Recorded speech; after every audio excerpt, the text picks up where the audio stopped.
it feels like V8. The upshift, the downshift.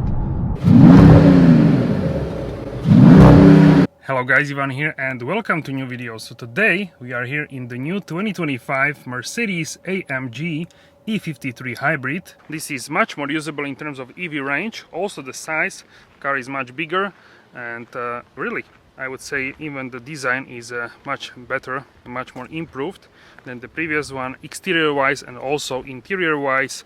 So for me this is a much modern, up-to-date and even more performance car than the previous E53, which I think was a big difference between the E53 and E63. Right now this is much closer to the E63, so that is a really amazing deal, I would say. So let me know how do you like this new design of the E53. Personally I find it really beautiful here in AMG version, and this is also the edition 1.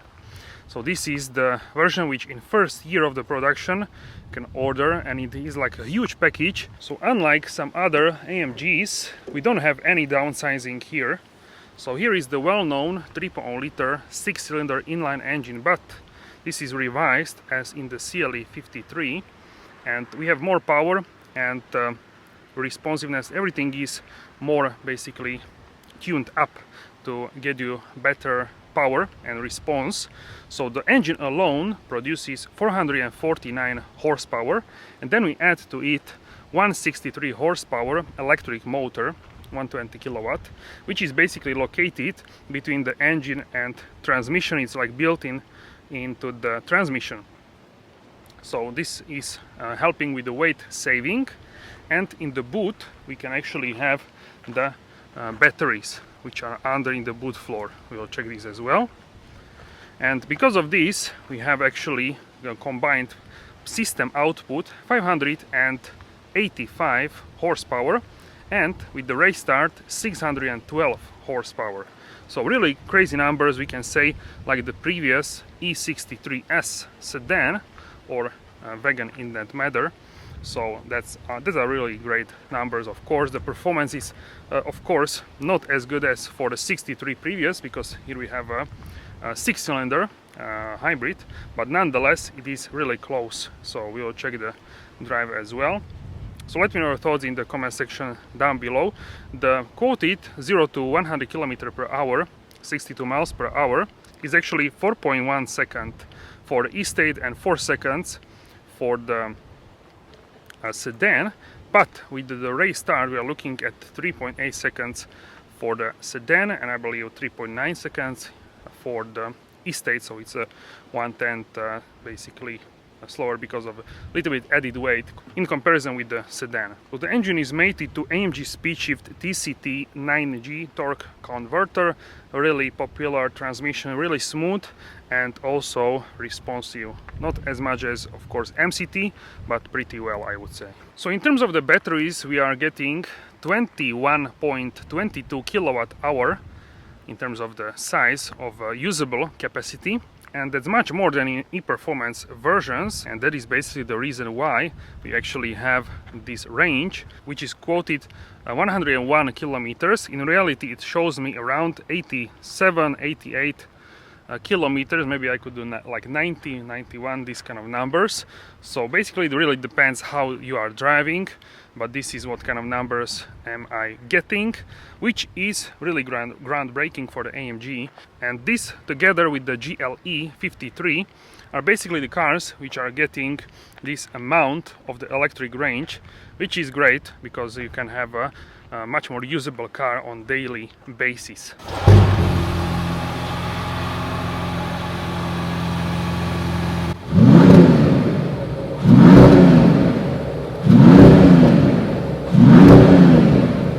Alright guys, so let's go for a drive. We have 76 kilometers of EV range at 85%, and I saw like 87 maximum, 100 is quoted.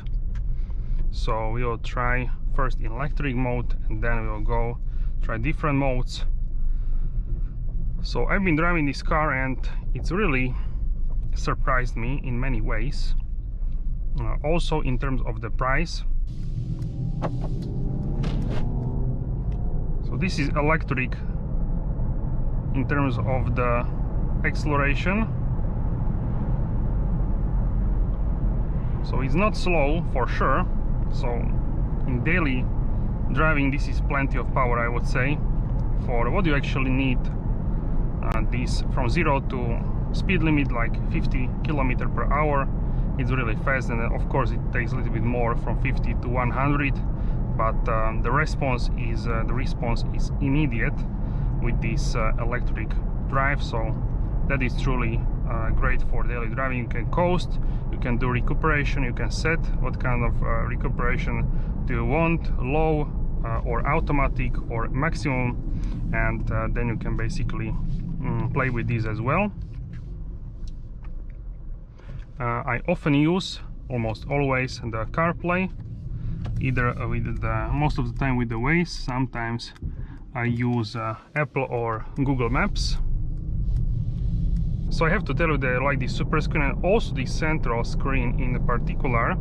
So I like that you have this sort of like a colorful palette underneath the CarPlay, so it looks like it's popping up, and very nice design. So here in daily driving, this car actually is fantastic daily, I would say. It has really this sort of feel for me like a baby S63. So definitely what I felt is this car is similarly planted.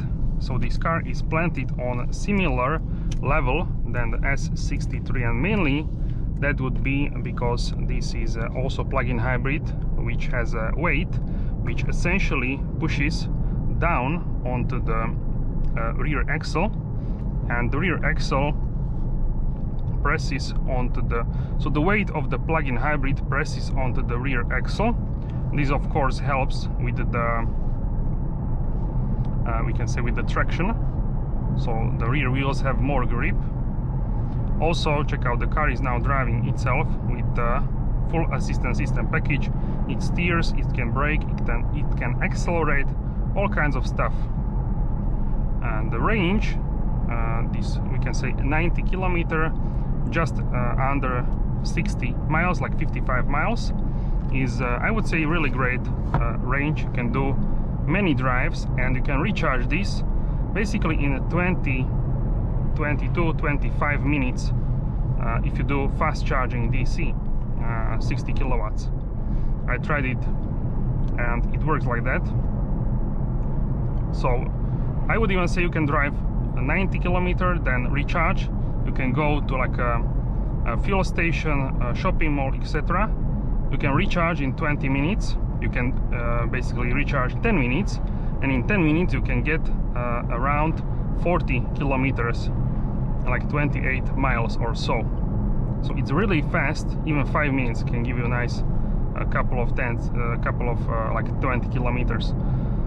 So all in all, it recharges really fast with the DC charging, and if you charge at home, then you can do like slow charging overnight or a couple of hours. So on like a 11 or 22 kilowatt charger, that is usable. So many people wanted this, and it's here in the E-Class and also in the GLE53 Hybrid. So you can use this electric range to full potential.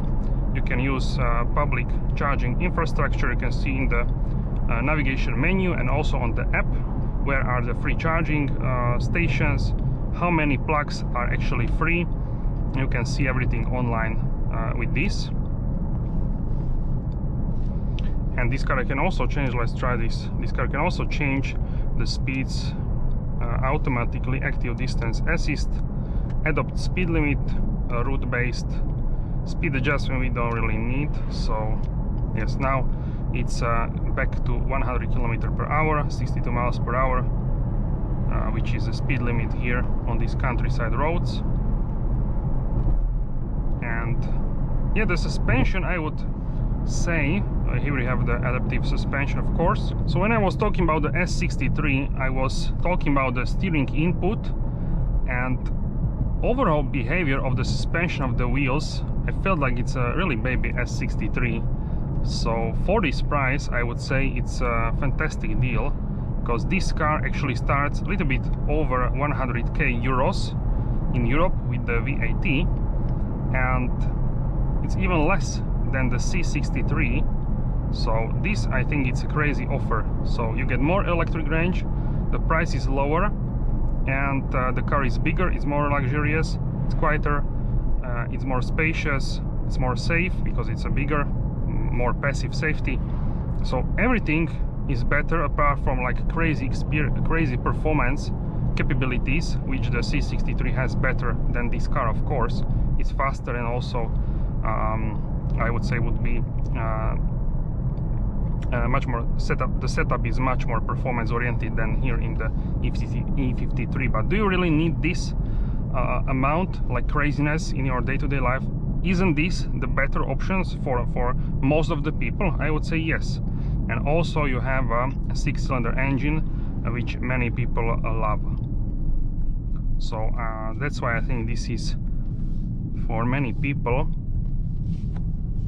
this will be more favorite choice for many people. So that's my thinking about this situation.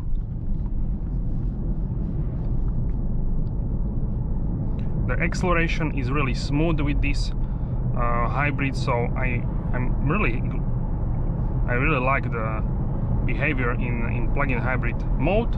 Basically in electric driving mode, it feels very nice and smooth like electric car, and it's not even like a harsh. I would say it's more, of course, it's a little bit more, the suspension is more harsh than S63, but it is not something what is uncomfortable. Of course, it's not floating like a diesel or a petrol E-Class, which is like on the boat. Of course, this is more firm, it's more rigid, because it needs to transfer the performance on the road. If you go to Sport Plus, it needs to deliver what it is capable of. So that's why it needs this kind of suspension. So you cannot expect one-to-one level of comfort with like a diesel or petrol Mercedes-Benz E-Class, like E300 or this kind of version. So also it slow it down right now because of the wheelage, but it also did a mistake. So it showed me 30 km/h. I'm there on the sign is 30, but it's only for all roads apart from this one and that one. So actually we have 50 now, and 30 is like on the smaller roads near the houses. So that's the mistake. Sometimes these cars make a mistake because this is the current state of these assistance systems. But so 97% of the times when I try this, it actually works like it should. So you can deactivate this adapting speed limit, and you can set it yourself as well. And then you have adaptive cruise control, the Distronic, together with the steering. You can turn off the steering, so you can only use what you want to use, which is nice. So you don't have to use every assistance which is available here, so you can turn it off as well. So depending what you want to do, and you can try it, and you can turn it off, turn it on, all kinds of stuff. So yeah, I can drive like this, and I tried it many times. The range is actually true. It can deliver around 88, 85, just under 90 kilometers. And I was driving normally with the accelerations. I didn't try like maximize. I wasn't like, now I need to coast in maximum way so I can squeeze every kilowatt hour out of this. No, that was not the drive which I did. So I was driving really like with normally, basically. So really good actually. So that's why I'm talking so much about this electric mode, because it's the reason why you would buy this car. If you don't want electric mode, electric hybrid side of the car, you can buy a GT4 door. You can go and do that. It's a mild hybrid 6-cylinder, or CLE53. You can do different cars. GLE53 mild hybrid, also GLE53 the hybrid with this amount of the range is also available, and I will drive the GLE53 coupe hybrid as well very soon. So it's already on my schedule. So subscribe so you don't miss any videos with the GLE53 as well. Could it be better than this? We will see. Maybe it's not, maybe yes, maybe it's similar. So we'll see what I'm really curious to try it because I'm really pleased with this. Of course, we have a little bit more road noise. Once again, it's because of the Michelin Pilot Sport 4S. All performance tires, I would say majority which I tried, have some sort of elevated road noise than your normal tires. So people which complained about this need to understand that this is a performance car. It needs to deliver this kind of performance, and this comes, the sporty tire, this comes with this. So that's basically, and that the car is really smooth. It feels really like a baby S63, and for for 50% less money, this is very close to S63. Is not the same, but it is close. For like half money, I think it's crazy experience. So even more usability. The S63 has like a 25 kilometer of EV range, which is not a lot. I have to tell you, it's not a lot. It's not small like a C63 with 8 kilometers, but it's of course like 4 times more than C63. But this is 4 times more than the S63, or 3.5 times more. So it's much more. This is really what you can use on daily basis in really great matter. Also, I like this setup. Would I go for super screen or not?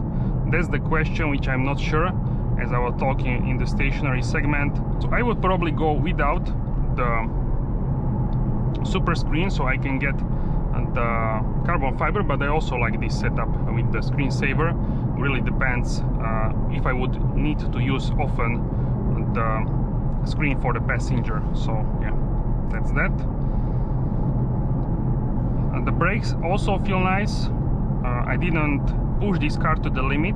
This car is not fully run it in, so I cannot push it to the limit like I would with the race start and other functions, but we can still experience what kind of vibes can we get. So let's go to sport. Now the engine fires up, and we can essentially try what we can get, what kind of behavior can we get out of this car.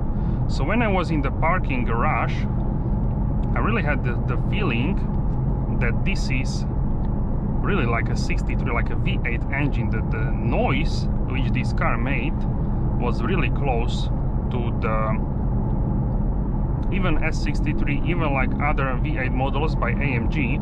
So they made something with this car, and it feels like V8. The upshift, the downshift, everything essentially feels very close like a V8. It's not 100% the same, but I don't know, it's like 90%, it's like 85%, it's pretty close. It's like a V8 light feeling what I get from this. So sport mode essentially is not turning off the combustion engine. It's always on in sport mode, and then if you want, it turns off the engine in the, can you hear? It turns off engine in the comfort mode. So if you want to use combustion engine, then go for the sport mode, and it will be always on. And then we have also Sport Plus mode. So now we are in Sport Plus. The suspension is also in Sport Plus. In Sport it was in Sport, the suspension, and we can try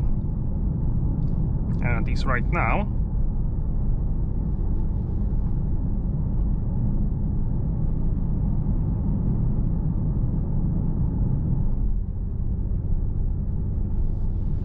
The steering is also firmer, and still good feel of the steering. I really like it. Many people say that these new AMGs have really great feeling for the steering, so I have to tell you that this is true, and they're really like precise and yeah, really good. I really like this input.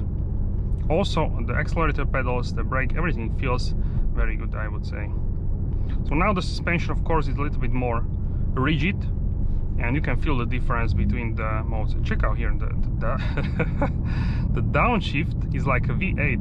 Wow, it's unbelievable for sure. So how they did this, I'm not sure. So how they did this, that this makes these V8 sounds, it's really It's really interesting. Is it only the interior like a noise, pumped in noise, or is it something more? I cannot tell you because I don't know, but it really feels, I would say, natural. I was with my friend yesterday and he was like in shock how close this feels to the V8 in the interior, and also outside you can hear it. We heard it in the garage very nicely. So yeah, it's something new from AMG, and I'm pleased with this. I like this more than those electric sounds. So for me this is something what I like more. So why not to have it like this? I'm pleased with this for sure. So let's do like acceleration. Can you hear?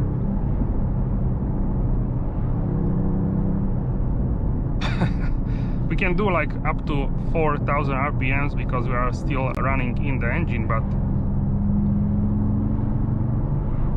it's really good. I really like this sound more than like some other sounds. Really cool. And also if you downshift, you really downshift like a V8, really close to that. So that is pretty cool, I would say. Here the roads are pretty good, so even here in Sport Plus I'm fine with in terms of the level of comfort, but you can also go back to comfort. It will be that much more smooth, we can say. So let's accelerate one more time.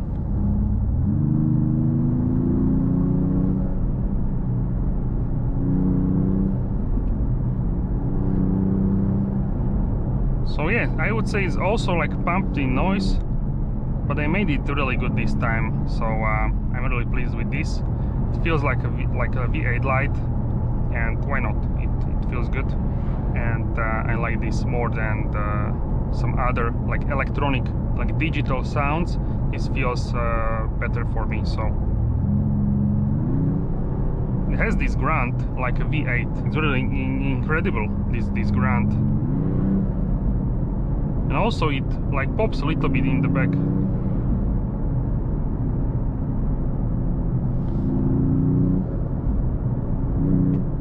You can also hear the blow-off noise.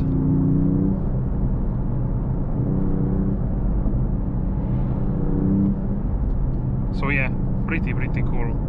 And also on the downshifts, we'll brake here a little bit more firmly.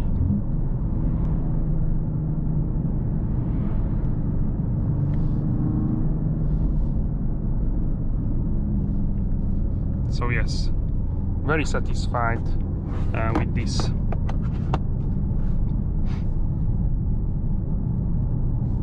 Then in terms of modes, we have also battery halt. So this will try to halt the state of charge, and it will cycle between the combustion and the electric. So it will cruise like for example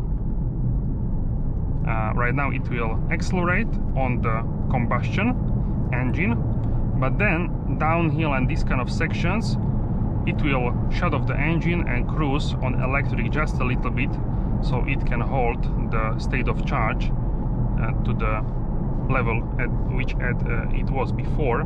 Then in individual you can change the drivetrain suspension dynamics to your liking, and it will be your individual mode. And then we have of course the slippery, which has reduced drivetrain, and the suspension you can change the suspension, and of course the dynamics as well.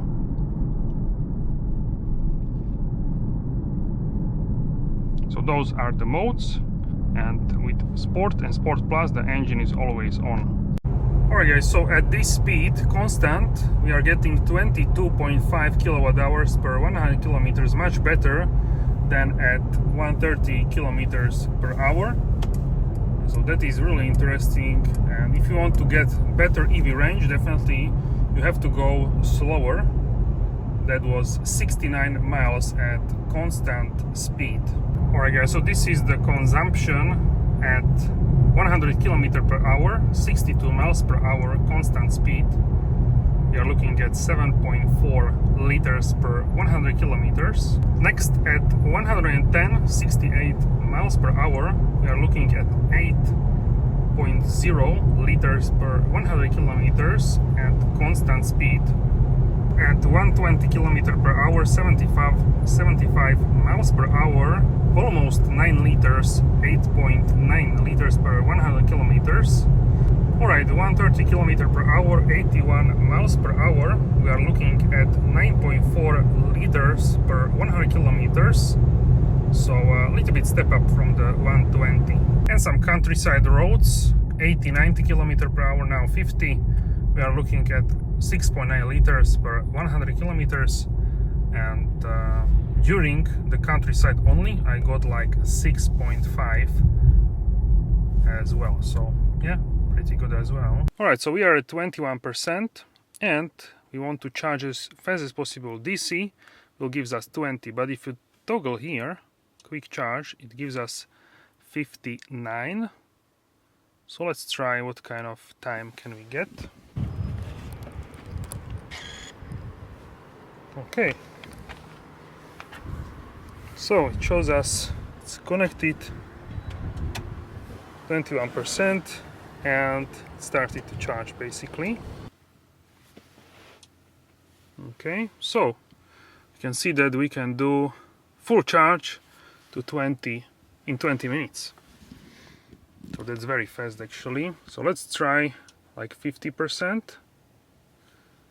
That would be only 8 minutes. This is very fast. So let's go to 100 and 20 minutes. So let's see if it's true. I will tell you. Alright guys, so we are at 100%. We started at 14:44. So that's 16 minutes plus 5 minutes, 21 minutes, and I'm already sitting maybe 1 minute. So it was 20 minutes basically like it predicted. So really fast, and we got 69 kilometers plus and total range 87 kilometers. In miles that's like more than 50 miles, maybe 54 miles I would say of realistic range. Alright guys, so currently we have only 5 kilometers of range. That's only 7%, but we will charge until 100%, and it should be in a little bit longer. It looks like this charger is not as fast. It's only 32 kilowatts. It's slowly going up, so we will see what kind of numbers can we get. But I tested other one which was much faster at 62 kilowatts, so it really depends on the charger.